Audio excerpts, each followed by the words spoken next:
Hello, YouTube. All right, I'm here with my Korean brother, Joel Park. Indeed. No, it's always Yes. good to hang out. Yes. In this video, we're going to talk about what vision focus is. Dude, let's be real. You've Yes. got shirts out. We're not wearing one right now, but you have merchandise. Yes. It's seen all over the internet, or quite a bit in internet. A lot of practical people's shooting been liking it. circles. Yes. But let's talk about what it is. I mean, it's kind of a little bit self-explanatory, I suppose. Yes. Just saying focus on the spot you want to hit, but there's got to be more to it. Yes. A lot Tell of the people what's up. confuse the term. A lot of people think they know what vision focus is.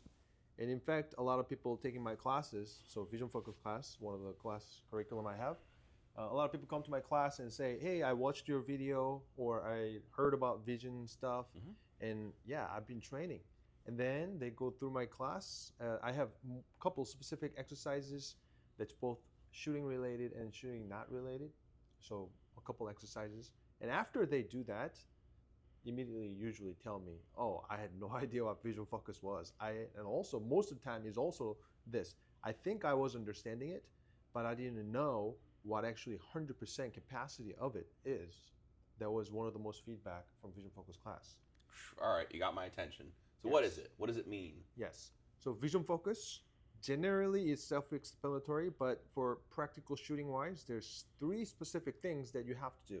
Okay. Yes. Number 1, I call it finding speed, maximum finding speed.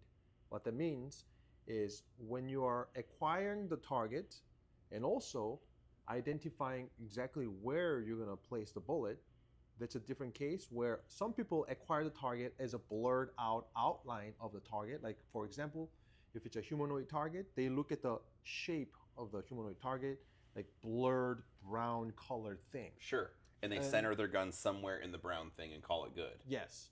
So they do target acquisition and then they're done from there.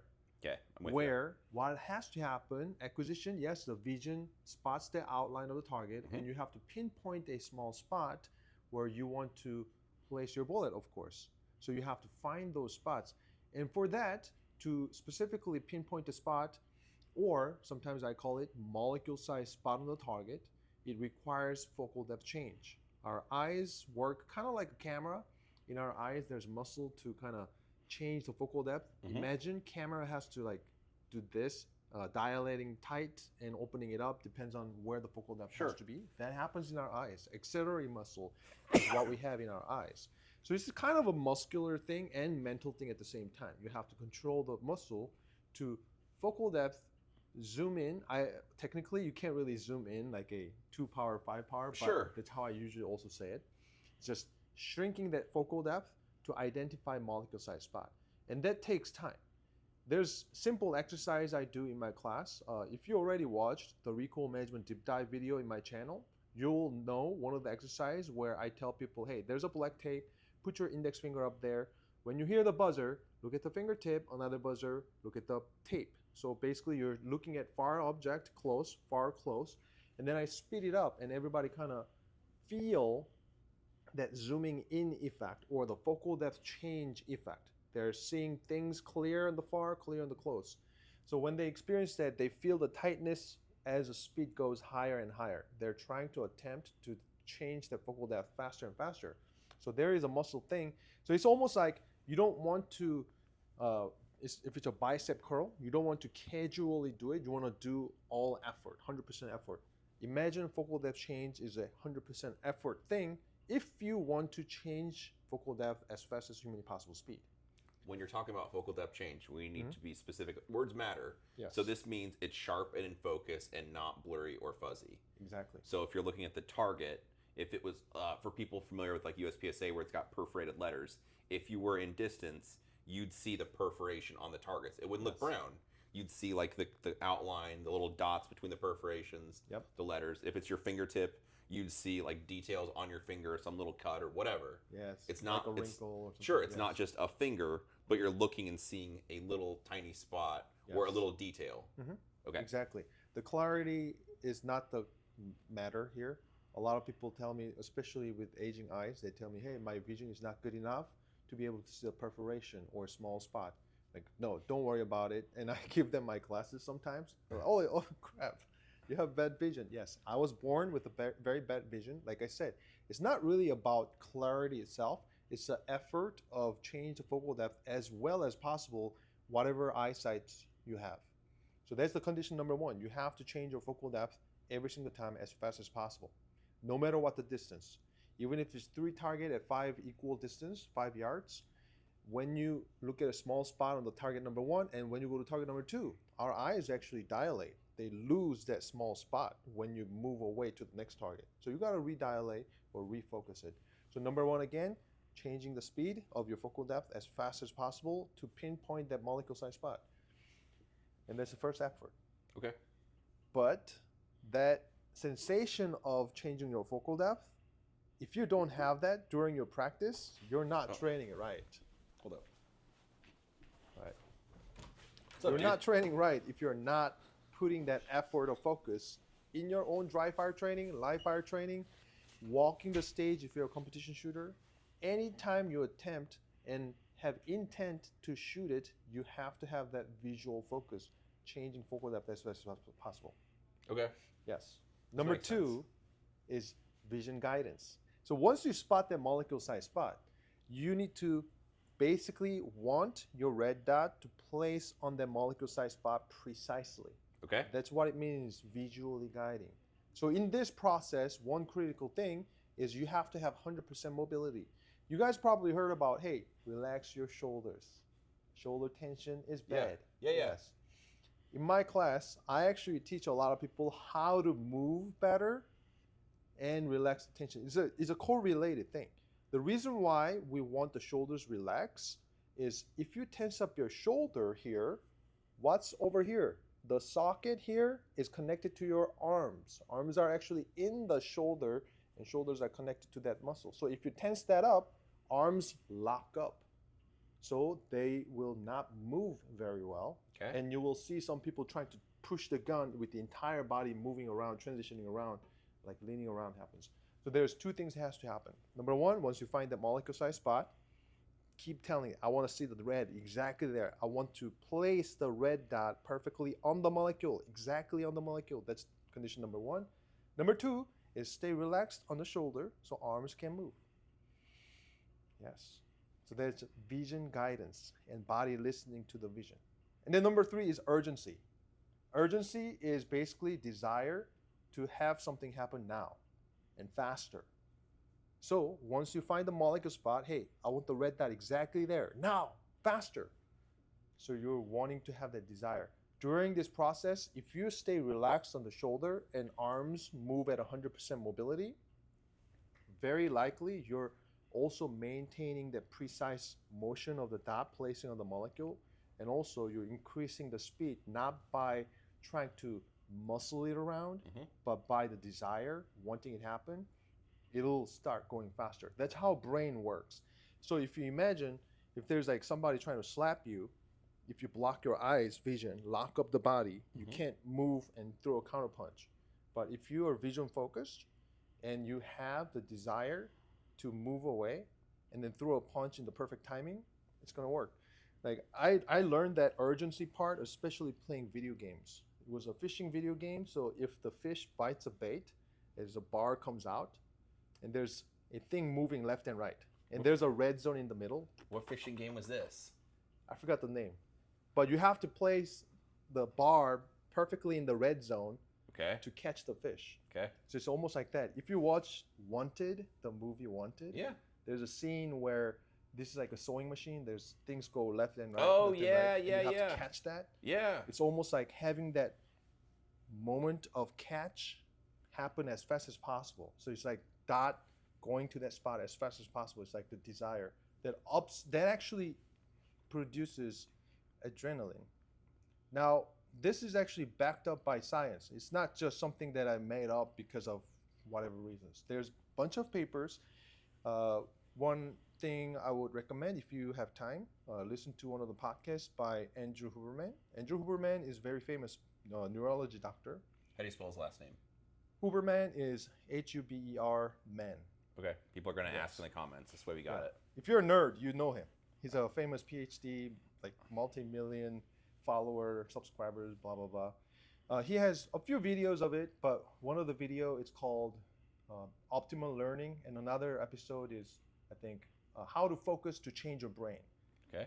And how he describes is not exactly molecule size spot, but he is describing as looking through a straw, tiny straw hole.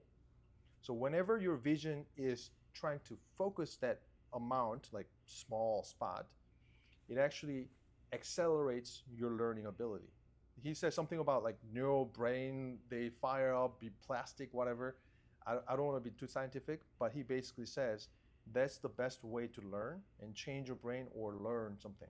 So actually, vision focus is not only for shooting better, actually improve fastest. That's the fastest way to improve anything, learn anything. All right, well, you're way smarter than me. So I'm going to say some of the stuff in dumb terms, my dumb terms, and you can correct me. So like to break this stuff down, the importance of zooming in on the spot. So you pick a very small molecule-sized spot that's sharp and in focus, not blurry, and you're not looking at a shape or a color of the target, the very middle. Then you make sure with urgency, like you bring the sight exactly to where you're looking. Yes. Precisely with control, which tends to be something different, but not shoving the sight there. I think of it as finesse. It's fun. There's plenty of people on the range today that could have easily beat me up or ripped my head off. But the thing to point out is it's not a physical thing, lucky for me, about shooting. So it's not a muscle thing. You just look at the point you want to go. You just bring the sight there. And if you trust and believe, I don't have to watch the sight while it goes to the target. Instead, I'll just stare there, draw the pistol, and the sight will show up right where I'm looking. Yes. So then the urgency part is when the sight lifts, then I'm not just letting it slowly come back follow down. Follow my spot. Follow my vision now. Instead, I want it there. It's like, nope, make sure you drive it right back to where you're looking with the most amount of precision possible. Exactly. Or being lazy with your vision would be the sight lifts. Maybe you watch the sight, or you just kind of let it slowly track back. It's like, nope, once it leaves, you want it to return immediately right at the next spot because then you're ready to fire the next shot. Vision must be controlling everything instead of trying to follow and assess what is happening. No. What the vision has to do is just keep looking at the spot and guide your movement. If you think about it, shooting, either recoil management, target transition, draw, anytime, the result we want is placing the dot wherever we are looking at. If you think it's a physical control thing, you're in the wrong place. No, it's true. And you think about, this would be a good video for another day, but you actually control recoil with your eyes to an extent. Very much. Because the sights are going to go where you look. If you look at the sight, it's going to go up on the target.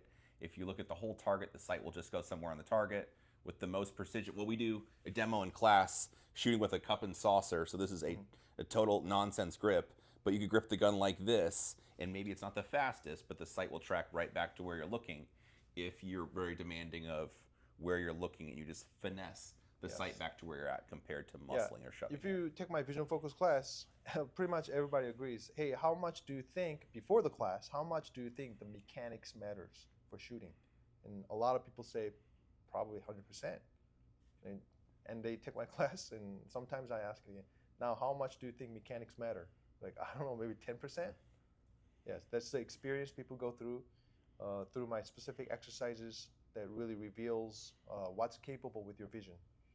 Funny thing is, you don't want to think about breathing or try to control breathing in a normal circumstances. Your body already knows how to breathe. Body movement is also the same thing.